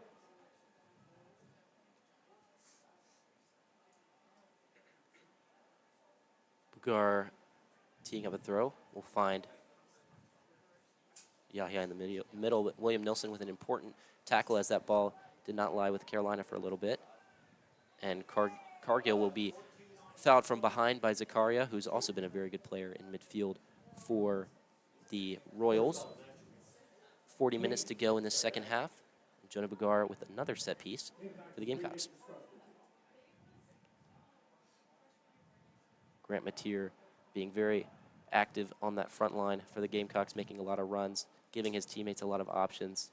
We'll see if Bigar can find him. He won't. He will go back to Goldsworthy. Burgess swarmed by some defenders, but is able to get a pass back to Goldsworthy. Goldsworthy will send it out to Jonah Bigar on the left side. Back to Burgess in the midfield. Ball is switched over to the right-hand side for Camden Kowalski to Kieran Karp, who's been playing right midfield. He'll send it back off of the 1-2 to Kowalski, who will send it across to Goldsworthy. Goldsworthy across the back line to Bigar, who miscue there. William Nilsson will send the ball up the field, and Grant Mateer might be able to run onto this one as it is in the left corner for Carolina, but it will be kicked away and hit off the building by Canavas. And another throw for Bigar. Yeah, yeah, definitely getting his arm work out in today. But Carolina doing a great job staying on the offensive attack. We saw the first 5-6 minutes of the game. It was all down on the Queens side of the field, and we're seeing that again here tonight. Nice little roulette there by Bigar, who's now in an advanced position. Will work back as Revan Lemorier will find Karp on the right side. Send it back to his right back, Kowalski, as we mentioned earlier in the broadcast many times. The goal scorer opened the scoring tonight. Yahya's shirt will be tugged from behind by Woodard, and it'll be a free kick about 10 yards outside the box on the right side of the box. First yellow of the game for Queens there. Sounds like referee Kyle Johnson really gave him his warning. And he came over to him. He was like, I told you, if you do it again, you're going to get called. And he gave him the yellow there. So first yellow card of the game for Queens. They now tie with the Gamecocks, who Jack Burgess had his first half yellow card about halfway through that first half. Yep. It'll be Ted Cargill looking to tee up a ball to the back post, most likely on this free kick. Not really in a shooting position. He's right-footed. Free kick on the right side. So he'll look to find someone at the back post, maybe have a header across for a finishing touch. We'll see. A trick play to the back post. Cargill, his cross will be headed down by Goldsworthy, and it will hit off the post. It was William Nilsson, excuse me. His header down into the ground, as you should do on a header, but it'll hit the outside of the post. There's a little bit of danger for Roermans for the first time since those first 7 minutes in the first half. We've seen Carolina with a couple different, tricks up their sleeve on these free kicks. That was another one. I really liked that one where I didn't have a clue where anybody was going, but it was almost a near perfect cross and free kick and just went off the post. Roermans' pass won't find anybody on his team, and it'll be out for a throw. It'll be taken by Camden Kowalski.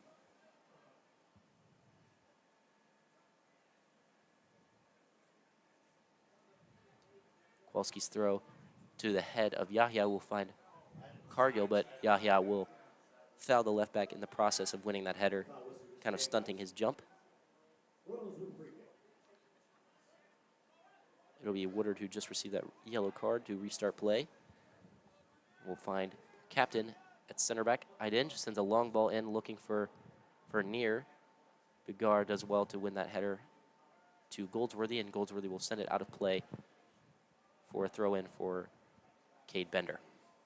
He's been electric on that right-hand side the first half. Absolutely. He's made a lot of things happen so far, been a part of the attack for the Queens Royals, but just got to get more interior work. Did you take one off the face there? Almost. I think William Nelson just hit that right off of his shoulder.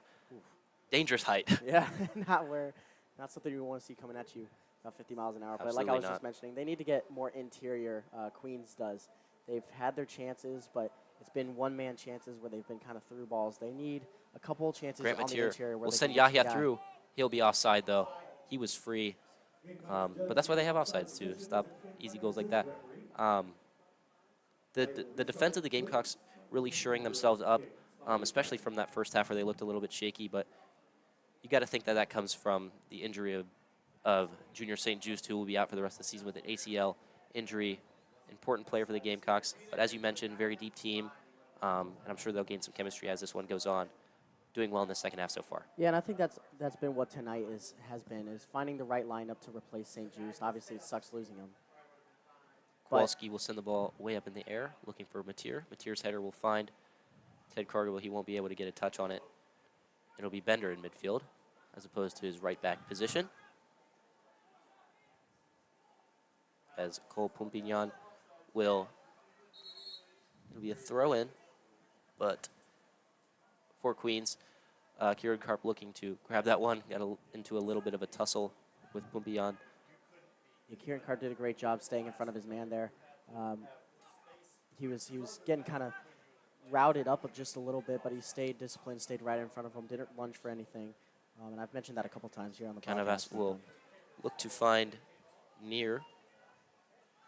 It'll be at the top of the box with Pumpignan going around the defender, but only as far as another defender. Pass comes in.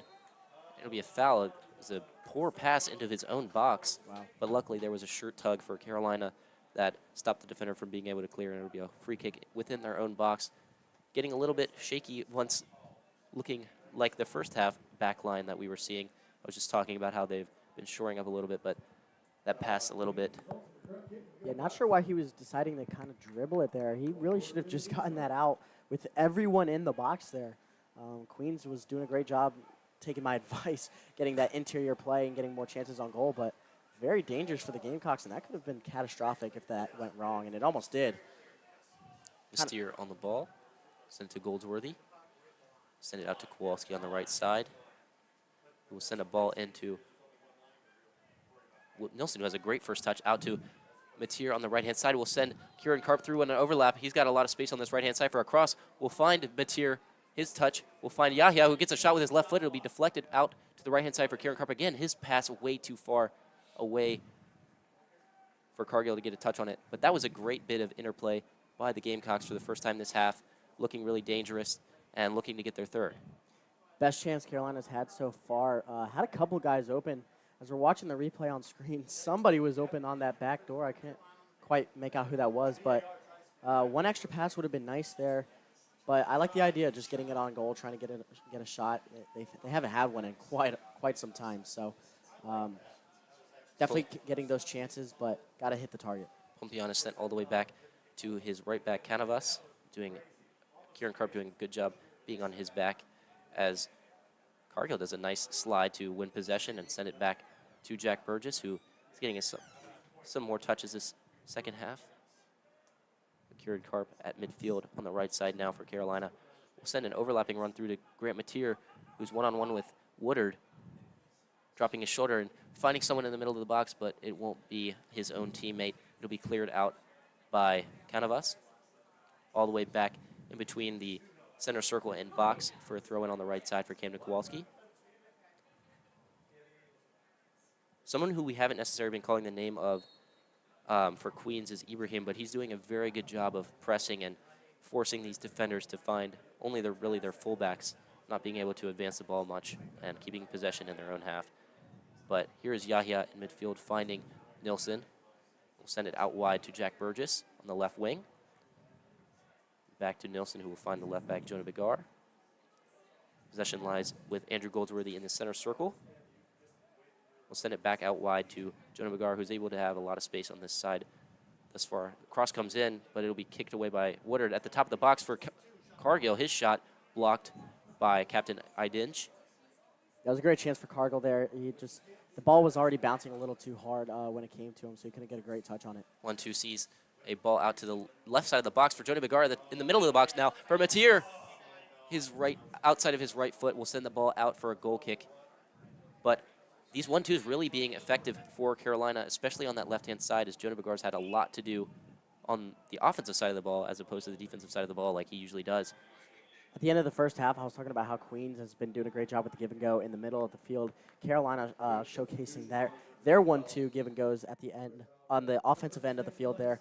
Almost got a great opportunity. They just got to connect a couple of these later passes in the drive. It'll be a goal kick for Roermans. It'll go long. Looking for Ibrahim. His header will find Brando, who, interestingly enough, went to Montverde Academy.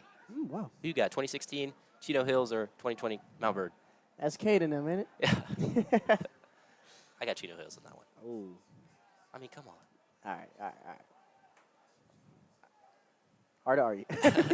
Canavas's long ball will look for Ibrahim. His header will be flicked on, but only as far as Kieran Karp, who does well to escape pressure.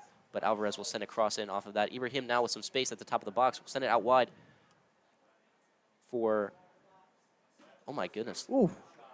That was Cade Bender. His left-footed curling effort will go just over the top of the goal. Had Vestier a little bit worried there. Each shot for Queens is getting closer and closer. We've seen them have a couple there at the end of the first half. That one just right over the crossbar, almost went upper 90, top left. So that was, Queens is coming. They are pouring on the pressure here. Carolina really has to survive tonight. And we were talking about this game beforehand, how this should be a game Carolina wins kind of dominantly. It has been everything but that. The first 7 minutes, it looked like that it was going to be that narrative, but Queens has kind of pushed the pause on that one. Yes, doing very well defensively, despite the amount of chances that both sides have had. The defense has been playing very well. Queens, like we mentioned at the beginning of the second half, unable to get those shots on target, but are creating a lot of chances, especially on that right-hand side with Cade Bender, who we mentioned has been electric, has been able to beat people at will down the sideline. Vestier will receive a pass from Goldsworthy. Ibrahim on the chase will force him to send it long, only as far as Bender, his pass will be misplaced for Sebastian Revelin-Morier in midfield. We'll send it out to Jonah Bigar, who's sending Jack Burgess into some space on the left wing. He'll cut back, send a cross in early to Yahya. It'll be cut out and cleared by Pompian. Way up in the air. Will take a bounce on the right sideline. Won't go out of play. Kieran Karp's pass will be too far for Revelin-Morier, and Brando will have the ball and look to slip in near, but it'll be cut out by Goldsworthy, former Sun Belt Conference Defensive Player of the Week just a few weeks ago. Cargill dispossessed by Zakaria. Send it out to Pompian. And back to Zakaria. Lofted up ball will be cleared out by Kieran Karp, and it'll lie in the back line with Canavas for the Queens. Zakaria now in midfield. Deep midfield playmaker will have the ball, and he'll send it out wide. Looking for Near on a through ball, bouncing a little bit. Near's able to keep possession in the left corner, trying to win a corner by playing in an early cross, but it'll be headed out by Camden Kowalski, and he will win a corner off of that. Here comes 3 substitutions for the Gamecocks, 2 of them being Ethan Ballack and Harrison Myring, two biggest goal scorers on this team, produce the most offense. Tony Annan, I think, wants to go ahead and put the icing on this cake, putting out his offensive studs to maybe go get a goal real quick. Einar Ness coming out with them. Yeah, Martin Yahya and Grant Mateer coming off after a very important shift for the Gamecocks, as they've been applying pressure as they would love to do against this Queens back line.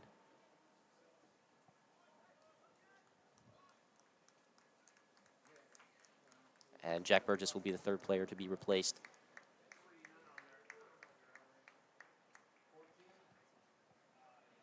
It'll be Zakaria looking to take this corner with his right foot in swinger for Queens.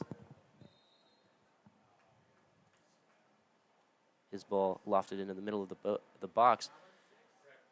Not able to get a head on it, and now it is a 3-on-2, 2-on-1 now for the Gamecocks, as Ethan Ballack is able to send in Einar Ness for his first touches of the game on the left-hand side. Would have had that 2-on-1, but Harrison Myring just overran that ball. A little miscommunication with Ethan Ballack in the middle of the field there. Got a little too excited, I think. Yes, it'll be in the hands of Rohrmans for probably the millionth time this game, as he'll send it out to his right back. That is Bender. Send a dummy pass into Goldsworthy, as a little bit of miscommunication between him and his striker. Myring looking to take that one down, but is dispossessed by Brando. Send it out to Cade Bender. Back to Idinge. A dangerous pass into Zakaria in midfield, but he does well to find his right back Canavas, who is fouled hard by William Nelson for the 2nd time this game, and he will finally receive a yellow after 2 pretty heavy challenges on the same player. Yeah, that was a little too aggressive for kind of no reason. We saw the dangerous pass right before that from the Queens defense, right into double coverage, and I feel like that kind of just, they were stressed out, they were a little scared, got rid of it a little too quickly, and then Nilsson doing that just kind of gave them their breath, gave them a sigh of relief, able to calm their stress levels down. Yeah, somewhat of a tactical foul. Yeah.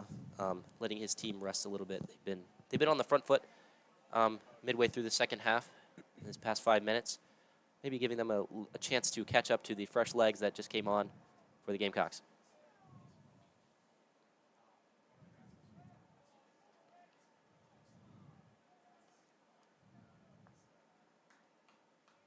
Harrison Myring, of course, grabbing a goal in the first half, his 6th of the season.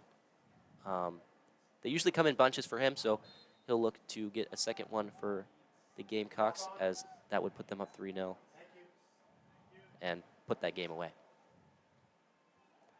Some nice interplay between the Queens players, as Ibrahim has ball at right wing with 2 defenders on him. Those are Jonah Begar and Kieran Karp, doing well to push him backwards, only as far as Cade Bender, who is dispossessed there by Ethan Ballack, with room to run on the left-hand side. He will be, Cade Bender will go down with maybe a cramp. He's got his leg up in the air after a tough battle with Ethan Ballack, but he'll get up and be ready to defend.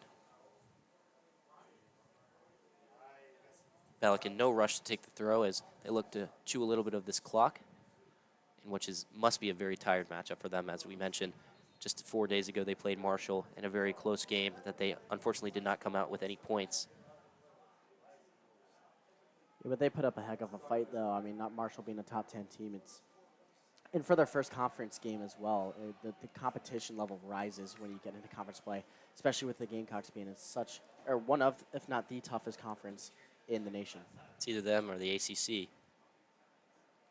We mentioned Queens will play 3 of those teams in Virginia Tech, Clemson, and Duke later in their season, all of which have been ranked in the top 25 at some point this season. two of them currently.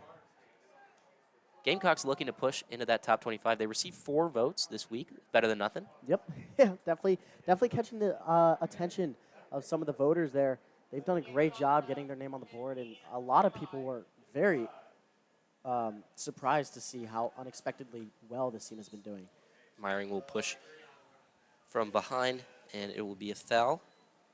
Rodrigo Canavas is doing a great job winning fouls, especially from that center back position for Queens. He'll send a quick ball out to Pumpian on the left side. He will find Woodard, who will find Zakaria, who's been able to have a lot of space in the midfield, making great runs. He'll find Neer, who will kind of shield off Cam Kowalski. He's looking for a foul there, but referee doing what he's been doing so far in this match and letting them play, letting them be a little bit aggressive and physical, and it's been really fun to watch. Yeah, Kyle Johnson's done a great job letting them play, but Carolina has been getting a little sloppy this half with the fouls. They've been getting called a lot more than Queens has. I don't think Queens has one this half. 1-2 between Meyering and Ballack as Meyering looks to. Oh, there's one. Yeah, there's another one. Right on cue. Another one at that left side, top of the box. And it'll be another great shooting position. We'll see maybe if Meyering can get this one on target. I would assume he's going to be the one to take it. Top goal scorer in a great shooting position. Yeah, we've seen a couple different trick plays kind of coming out of these free kicks being set up. This one a little further than the other ones have been called, but we'll see if he can put this one on. This is not unfamiliar territory for the offense. Cam Kowalski will come off for Alejandro Velasquez Lopez, and Oliver Neer will come off for Yegi, who we mentioned earlier in the broadcast, used to play for West Virginia. Currently a top 5 ranked team, so he's got a lot of experience in the Sun Belt. As Velasquez Lopez looks to be coming on specifically to take this one. A little bit farther out than I initially thought, so it'll probably be a cross here. Ball floated to the back post, only as far as the head of Idinj. Einar Ness with a volley attempt from just outside the box will be blocked out all the way for a throw-in very close to the corner flag at the right side of the Gamecock squad. As we mentioned earlier, the second half, Gamecocks now going left to right, and Queens Royals going right to left. Einar Ness, quick throw in, looking for Ballack. Will find Einar Ness again. His touch will find out of bounds, and it'll be another goal kick for Matthias Roermans, who's looked very solid tonight. Had 5 saves in the first half, keeping the score low. Just kind of an unfortunate start for them. As we mentioned, 2 goals in the first 7 minutes for the Gamecocks. Really caught out this side, but it's been pretty even so far since then. Yeah, I think Queens was just a little too tired getting off the bus. You know, late Tuesday afternoon matchup. This is only the second Tuesday matchup of the evening, or of the season, excuse me, for Carolina. So Queens just a little slow getting off the bus, but once they got their feet under them, once they got into their set pieces, they've done a great job hanging with Carolina. And besides those first 7 minutes, this could very well be a 0-0 game still. Einar Ness with a throw in after a poor touch from Alvarez for the Queens.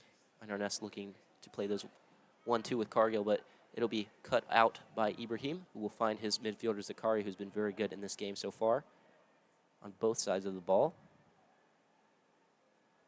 Brando will find the left center back in Woodard, who have some space to work with. Send a pass into the half space for the substitute Yegi.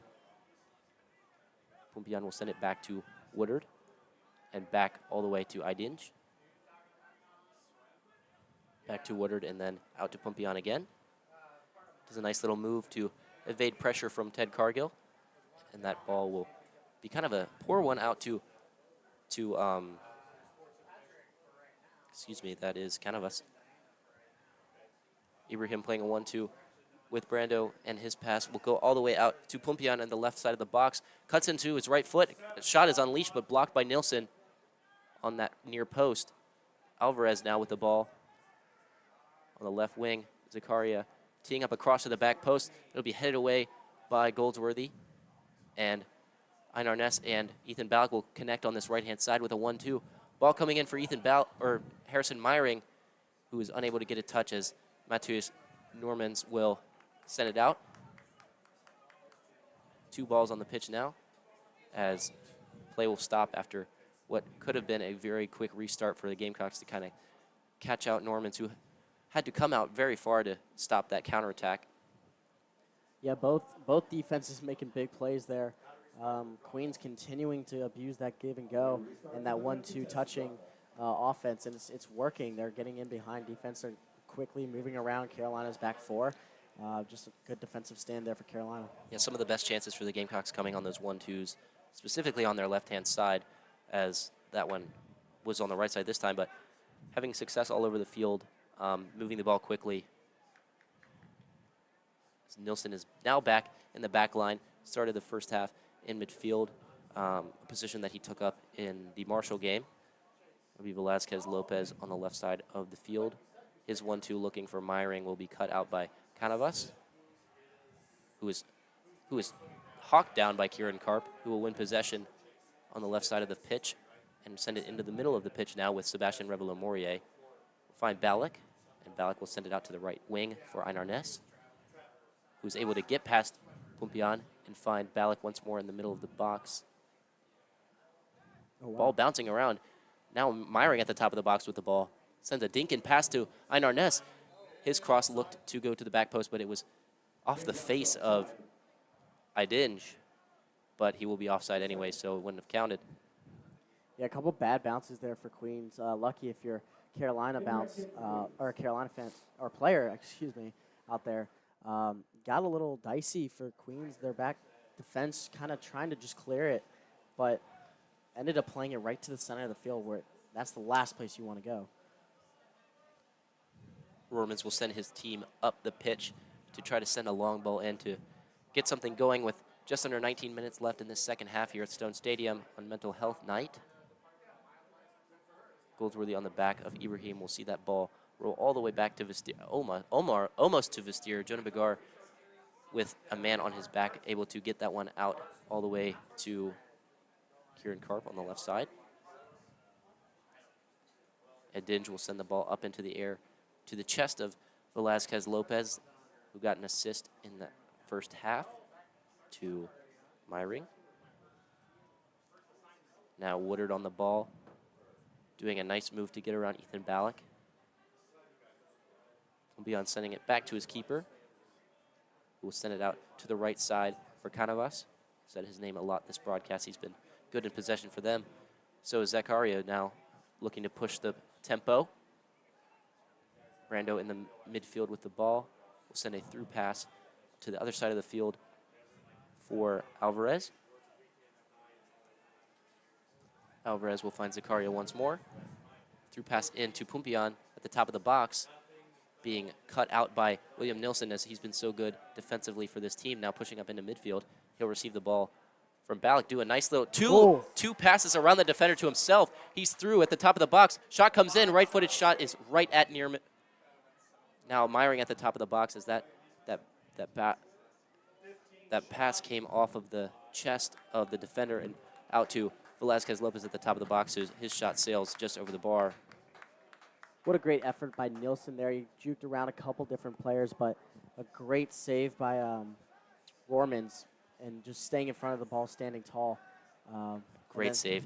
Great bit of dribbling and skill from the defender. And then Velasquez Lopez just barely put that over the crossbar, catching Rohrmans out of position. He was at the top of the box where he made that save. Ball will go out of play for a Gamecock throw-in.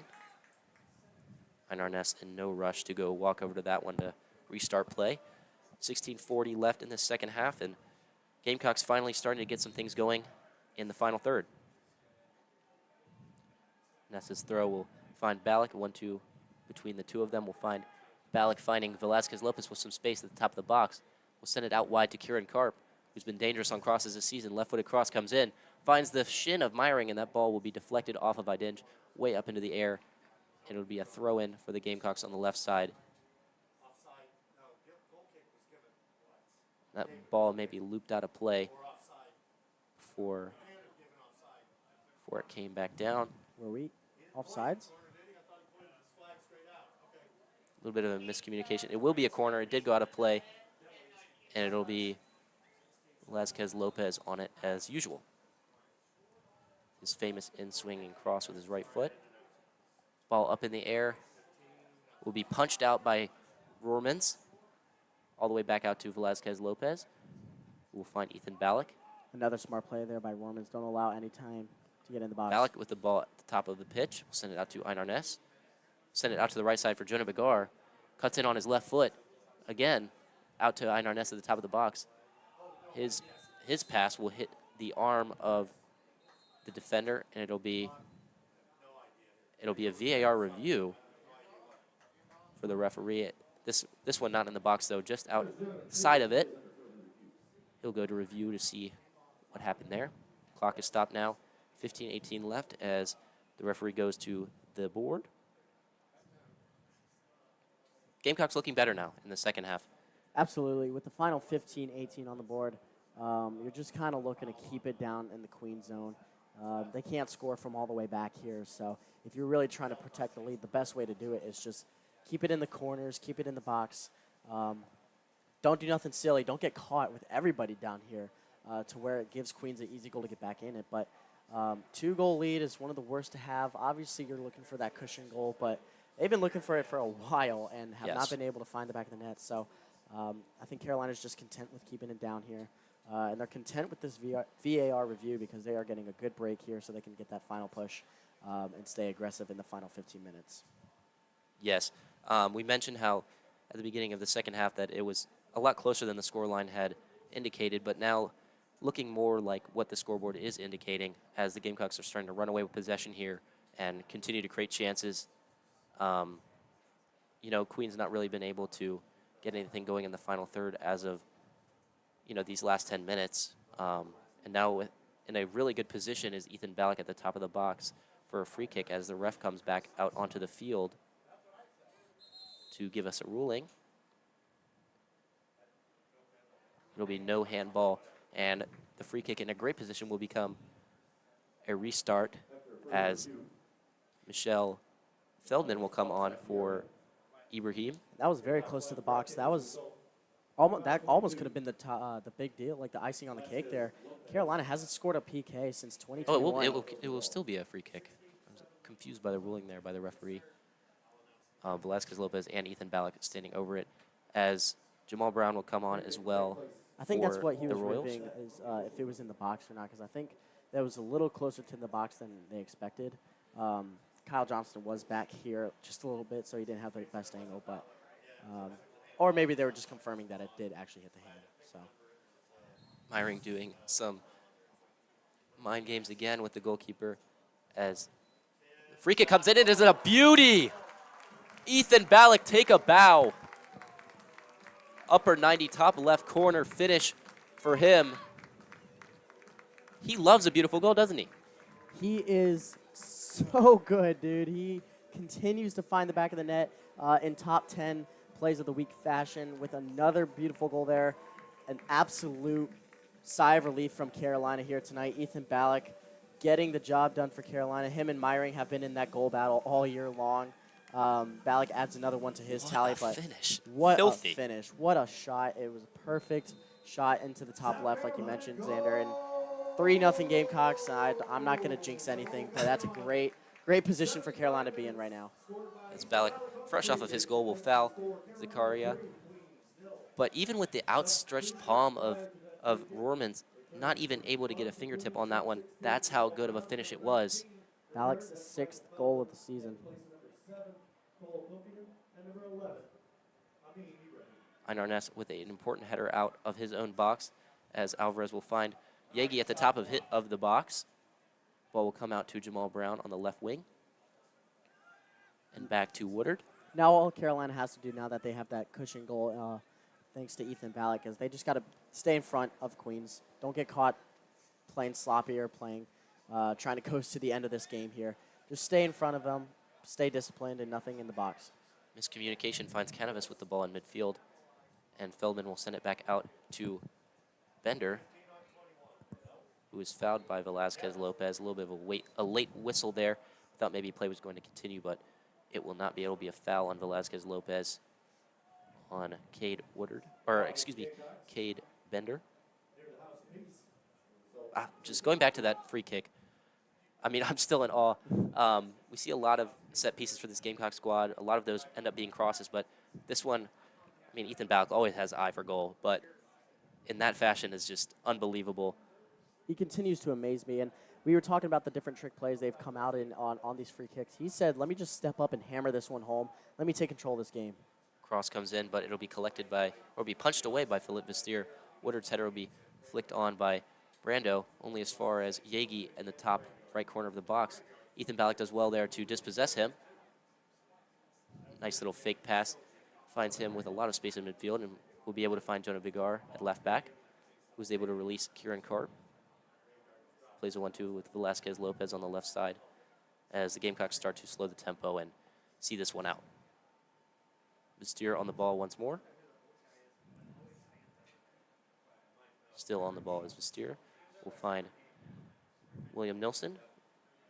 Send a pass into Harrison Meyering. Coming back, and he'll play a pass over to the left side of midfield for Velasquez Lopez. Try to send a pass through back to Meyering, but it'll be deflected and come back out to Jonah Bigar. He's able to find Kieran Karp on the left wing. Find Velasquez Lopez, who will find Balak and back out to Meyering. We'll send it back to Jonah Bigar. Balak on the left wing with the ball now. We'll send an overlapping run through to Kieran Karp, who will find no one. He had Harrison Meyering at the top of the box, chose to go for a cross instead of a cutback, and that chance goes away for the Gamecocks. Jamal Brown sends the ball back to his keeper, who will find Woodard. Has some space to push forward, but he'll opt to send it across the back line to Canavas. Send a ball in to number 10, Brando. Does well to evade the pressure placed by Jonah Bigar, who will end up winning the ball off of Bender. Revan Lamorier will send it back to William Nilsson, who has played well in the back lane and in midfield tonight. Ball back in for Revan Lamorier. Will find Harrison Meyering on the right wing, but it'll be an important touch out of bounds from Woodard. Alfie Hughes coming on, so is Gabriel Atienza and De La Garcia. Yeah, Carolina getting those fresh legs on just to finish the job here. We've talked about the depth of this team many, many times already. It's not a big drop off from the first string to the second string at all. No. Velasquez Lopez finds himself with a lot of space at the top of the box. We'll send it back to Nilsson, or excuse me, that is Atienza, finding himself in midfield tonight. Jonah Bigar with a heavy touch into space. Send it into Velasquez Lopez. Toying with his defender, cutting into the top of the box onto his right foot.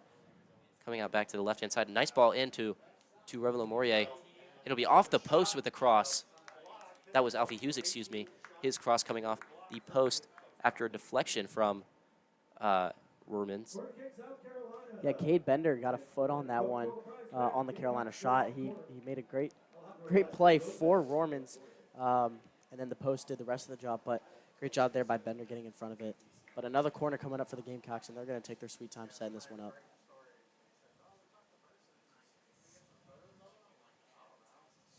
Corner comes in, looping up and into the box. Atienza almost able to get a header on it. And it'll be Alvarez clearing the ball out for a throw-in for the Gamecocks. Balak looking to restart play quickly to Atienza and back out to Balak on the right wing. Balak with a nice turn to evade pressure. His cross not as nice. William Nilsson does the most that he could, but will be dispossessed by Bender. Bender will send a ball up out of pressure, but only as far as Goldsworthy, whose pass will go out of bounds. So good idea there by Cade Bender. Wins himself a throw. Under 10 minutes to go here in the second half. Carolina leads 3-0 through goals from Camden Kowalski, Harrison Meyering, and a beautiful, beautiful free kick by Ethan Balak. Woodard pushing up into midfield will send a through ball to Yegi. He will be unable to run onto it as Kieran Karp plays it out for a throw. For Queens, it's go time. You've needed to get a goal back, but now you desperately need one very quickly. We've talked about how hard it is to maintain a 2-goal lead. Getting that cushion goal was great for Carolina, but 3 goals is hard to come by in 9 minutes, so they're going to have to just keep attacking the cage and sell out on the goals. Long throw from Brown comes in. Header flicked up to the top of the box for Zakaria, only as far as Canavas. Canavas' effort is not a bad one.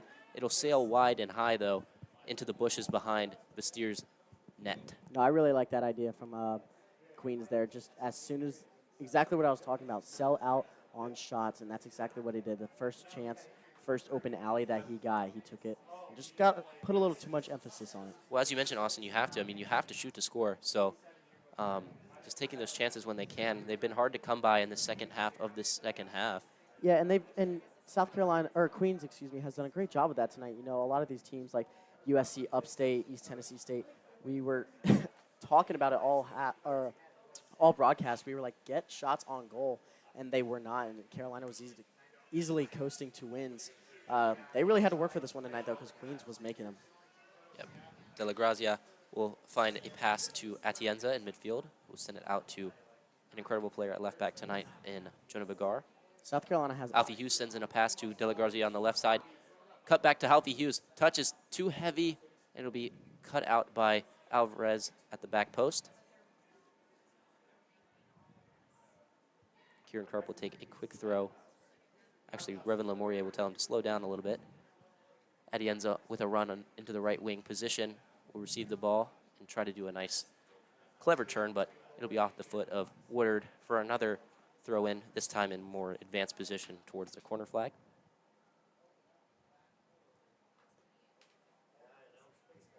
De La Grazia receiving that one back to Atienza now on the right side for the Gamecocks. His pass will go across field and to the back line for Jonah Vigar. Carolina just playing keep away here. Velazquez Lopez on the ball now. We'll find Ballack towards the top of the D. Back to Velazquez Lopez, who will do a nice little turn and find Alfie Hughes at the left wing.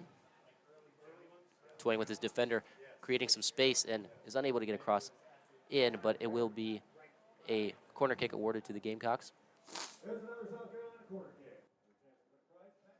That's got to be Carolina's 7th or 8th corner kick. They had 4 in the first half, and they've had quite a few already here in the second half. So, and that's a compliment to being in the box. You know, you get that interior play going, and even if you get the ball poked away from you, you're still going to get a great opportunity in the corner here. Yep. Left-footed ball from Ballack comes in. Atienza able to get a header on it. It will hit Jonah Vigar in the shin, kind of taking away the momentum of the ball, but it'll be played back out to Alfie Hughes on the right midfield position. We'll send Jonah Vigar in for a cross on this right wing. Cross comes in. Header from Atienza is just wide and high, and Romans will run quickly to get the ball to hopefully restart quickly as his side is down 3 with just under 6 minutes to go.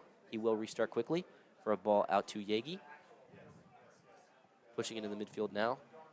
Sends a very poor through ball in that will evade all of the back line and come all the way to the foot of Vestier, who will waste a little bit of time before picking that one up. His specialty. And sending it out to Goldsworthy. Atienza back to Philippe Vestier. And over to William Nilsson at this right center back position. We'll find Revan Lamorier with a beautiful turn. He'll send it back out to Kieran Karp, who will have his pass deflected out for a throw off of the foot of Nathan Tozy.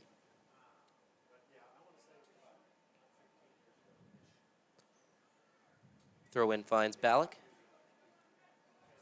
So he's got some space on this right-hand side to work with. His pass will be deflected, but will come right back to him, and he'll be able to find Jonah Vigar on the left side with a long pass. Vigar with some space to work with. Time to press. Sends a through ball in the direction of Velazquez Lopez, but it'll go out for a goal kick for Romans.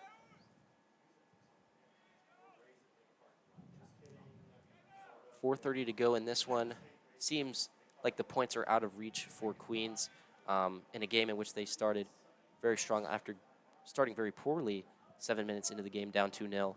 Was able to kind of stay at the level of the Gamecocks, but now this one seems out of reach for them. Yeah, my coach always talked about play the first 5 and the last 5 minutes very aggressively in each half. And I bring that up multiple times a broadcast, I feel like, because it's so true. And we saw that tonight. The first 5 to 7 minutes, Carolina had a two-goal score where they led 2-0 the whole game and took advantage of it. Jonah Begar will come off for Gabe Nickerson and will receive some applause, rightfully so, from the Gamecock fans because he has played very well all season, specifically in this game as well, being a huge part of the possession that the Gamecocks have been able to hold, and a lot more of that than Queens. Tozy sends the ball back to Woodard in his own half. We'll find Zakaria and back to Woodard. 1-2 will be unsuccessful as Velasquez Lopez is able to get an outstretched toe to poke that one out of bounds for a throw. Tozy plays a quick ball in to Yegi with a man on his back. Ball roll unsuccessful as Velasquez Lopez is able to find De La Garcia on the attack. Looking to go at his defender here. Sends Ballack through on the right wing. One-on-one is able to get some space. Cross comes in, but it'll be headed away by Zakaria. Good job by Carolina here, just going to the corners, wasting that time, but also not just holding on to it. They're doing a good job of just continuing to pressure on the attack, but going to the corners is definitely going to kill that time. Quick 1-2 between. Shot will go just wide. It was Velasquez Lopez, and I want to say that's two Gamecocks down here, as Velasquez Lopez takes a little bit of a late hit off of that clever 1-2. Can't tell who's down there on the box laying down. Is it Harrison Myring? Sure hope not. You know, we talked about St. Just being out with the ACL tear. Looks like a Queens player is going to get a yellow card. So the second one of the match for Queens. Can't quite make out who is down in the box for the Gamecocks. Velasquez Lopez is back on his feet. He appears to be fine, but right next to the goal box. Still can't tell who that is.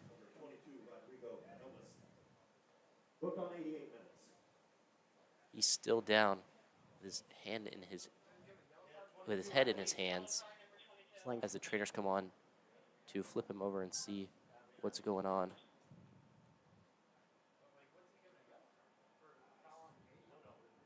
They're attending to his leg here. He's holding his head. Definitely in some pain. As he was able to get a shot off, but maybe caught in the backswing of his shot that hit the side netting, but not inside the post, but outside the post for a goal kick. He's going to be helped up here. It's going to be Gabe Nickerson, who has just come on, but will come off for a moment to... He's going to limp off, but it's under his own power, so that's a great sign to see, especially down for a while. Very scary. Yeah. Yep, and we talked about, St. Just being out with the ACL tear. You don't want to lose any more guys. We talk about this depth of this team all the time and how we compliment them and how great they are. But, obviously injuries are so they can hurt a team so bad, and it can also hurt their morale if one of your better guys are off the field. So glad to see everyone's okay, and we're back to playing. Gamecocks temporarily down to 10 men as Nickerson is being looked at behind the goal. But they won't mind. They're up 3-0 with under 3 minutes to go, securing their 3 points per se. Velasquez Lopez dispossessed by Brando, who will send a ball in towards Michel Feldman. We'll find Brando again at the top of the box. Room to shoot with his left foot. Deflection will come off of a defender and off the crossbar and will win his side a corner kick. Best chance they've had in this second half of the second half. Versteer trying to get that third shutout of the season, and Queens not making it easy for him. That went right off the top of the goalpost. A bit of an unfortunate bounce for both sides as it will come off a defender, but unfortunately for Queens will hit the crossbar, but their side now has a corner kick. Cross comes in, header away from Goldsworthy. 140 between the Gamecocks and a clean sheet. Clean sheet and win. Yeah, a minute and a half from their 173rd shutout in Stone Stadium, which Wow. opened back in 2016. So that's really impressive. 173 shutouts since 2016.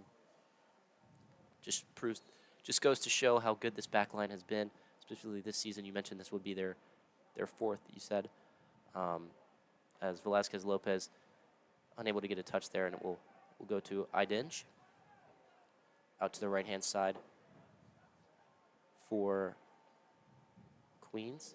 Cross comes in from Alvarez, header away from William Nilsson to the top of the box for Zakaria, who will swing his leg at it, and ball will almost get stuck in the bushes, giving the groundsmen a little bit to work on with these bushes, as these shots have been going high and wide all night for Queens. They've been able to really get some chances, but unable to really hit the target, not really testing Vestier too much. So Zander, a couple big games coming up, and real quick before this game ends, what does Carolina have? How many more games does Carolina have to win or be, in a draw with to be considered ranked? I know they're already considered now, but to get actually ranked, they haven't been ranked since 2016. So when do they crack that top 25? As we mentioned earlier in the broadcast, some very important Sun Belt Conference matchups coming up for the Gamecocks. The rest of their matches this season, as the clock's 10 seconds goes down, one more final chance for Queens will be cut out by Andrew Goldsworthy. But as I was saying, some very important Sun Belt Conference matchups for this team coming up. Next week they're away at Coastal Carolina. There are no easy matchups in the Sun Belt Conference. As we mentioned, it's one of the best in college soccer. Then they'll go on to Kentucky, then to Georgia State away, and the next game after that, West Virginia, 5th in the nation right now. That's a big one. So to answer your original question, Austin, with the strength of schedule being so hard, I think they got to at least get 4 or 5 more wins, maybe to be in contention for the College Cup playoffs. But to be ranked, I think this is going to be a strong result for them. But I think for them to be ranked, they'll have to prove themselves against some harder Sun Belt competition. Yeah, I'm excited to watch it and hopefully call a few more with you, Zander.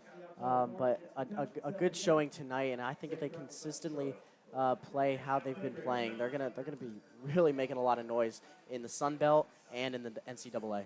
Yes, the Gamecocks win against Queens University Charlotte 3-0. Your goal scorers Camden Kowalski, Harrison Myring, and a beauty of a free kick by Ethan Ballack. Myring and Ballack still tied for that top of the team charts, 6 goals apiece. So we talked about that friendly battle a couple games ago. So really excited to watch them kind of duke it out, but also in favor of Carolina. So absolutely. Great goals by them, and Ethan Ballack, another top 10 goal. Absolutely. Thank you guys so much for joining us tonight here at Stone Stadium to watch the Gamecocks take on Queens University Charlotte Royals. Once again, I'm Zander Collins. He's Austin McConnell. Thank you guys so much for joining. Have a great night.